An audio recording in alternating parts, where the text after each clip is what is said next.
Everyone says being a daughter-in-law is hard. Please, try being me, a mother-in-law who gets treated like a villain just because she's excited. Take the gender reveal incident.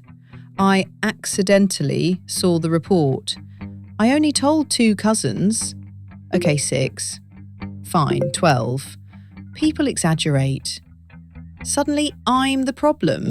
I raised a son for 25 years, and now his wife expects me to knock before entering a house that practically came out of my womb.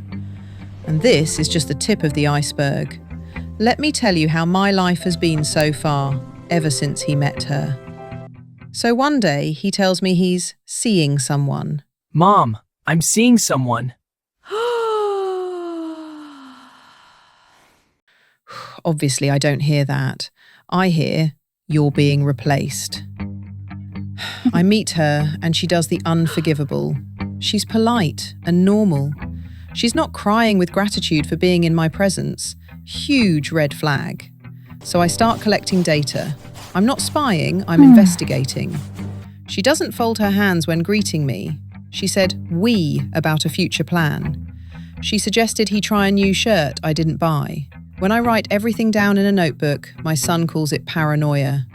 Well, that's documentation for quality control. When he comes home glowing after dates, I feel threatened. Not because I'm insecure, because every happy moment he has with her means she's corrupting him further. So I do what any loving mother would do. Bookmark every mistake she makes so I can bring it up when it benefits the storyline. And then my son gets engaged. Without consulting me. Imagine the disrespect. Fine. If I weren't involved in the decision, I would be involved in every step after it. They say they want a small wedding. I hear, we want to erase your side of the family. So I fix it. I make the guest list. I select the menu, colours and rituals. And the menu? Obviously it's my choice. We are doing a vegan-themed wedding. The bride is there to wear the outfit and smile. She wants a simple event? I add 3 rituals, 1 emotional speech, and a dramatic entrance. My dramatic entrance. People whisper that I'm upstaging her. I sigh humbly and say, I'm just happy for my son. I chose a dress almost as grand as hers because I want to look good in photos. That's not overshadowing, that's enthusiasm. I cry randomly throughout the ceremony, so everyone turns to comfort me. If the bride looks tired, I tell people, she's sensitive.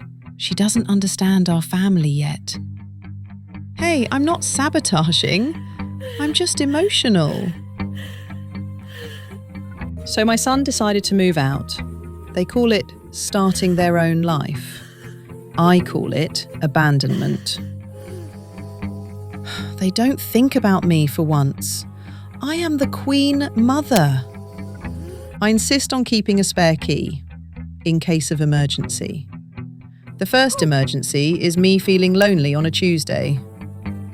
I enter unannounced because if God didn't want me to enter, he wouldn't have allowed duplicate keys. They look shocked and annoyed in their underwear. I laugh and say, oh please, this is my son's house. I don't need permission.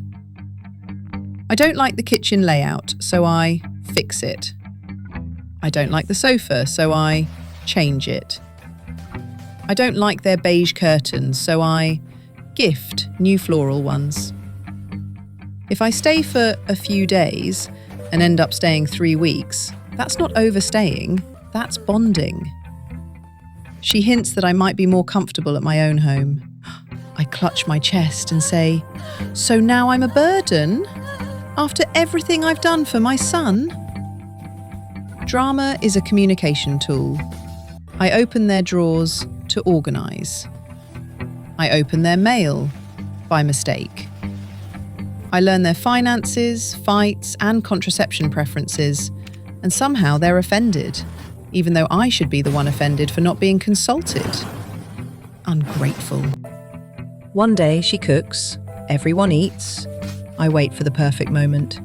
It's nice. When I make it, I add more salt. But you will learn. She calls it criticism. I call it mentorship. I correct how she talks, how she dresses, how she addresses elders, how she works, how she rests, how she breathes. If I don't correct her now, she'll embarrass the entire bloodline later. She goes to therapy. Good. Someone needs to teach her how to take feedback. The one day she pushes back. Enough is enough. Just once, I freeze. There it is. The disrespect I predicted since day one. I tell my son that his wife doesn't like me. She is perhaps plotting my demise. A mother's intuition is undefeated. And then she gets pregnant. I am thrilled, not just about the baby, about my new title, grandmother. Unlimited power unlocked. I ask about ovulation, appointments, and the birth plan.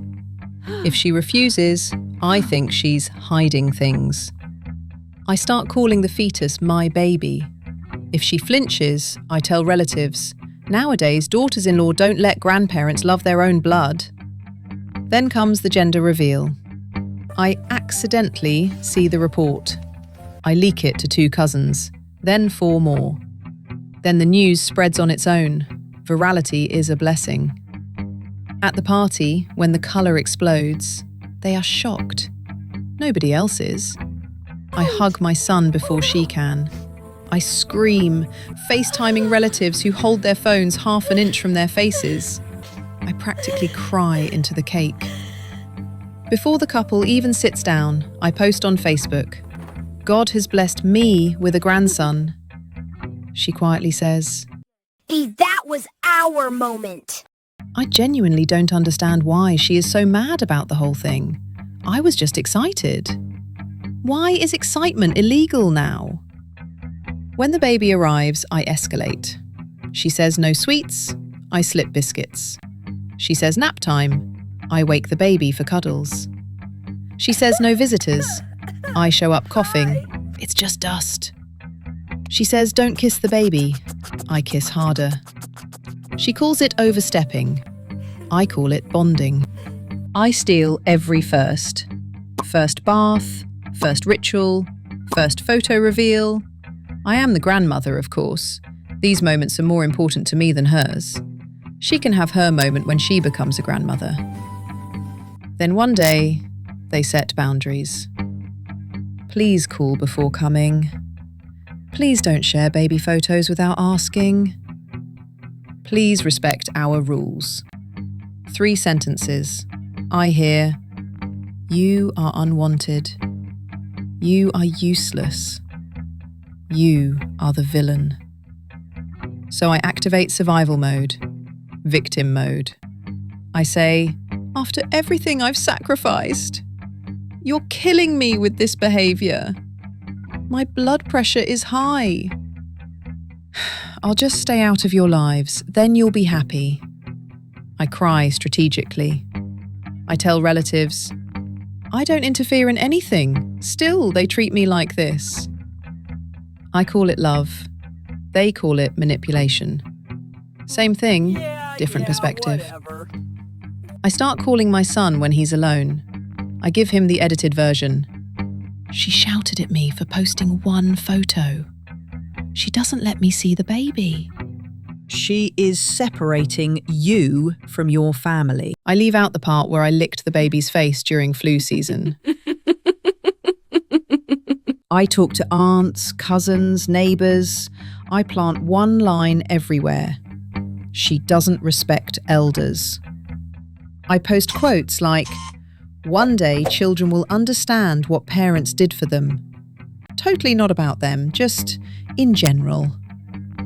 Then suddenly, one day, my son, the boy who always took my side, says, Stop, Mom.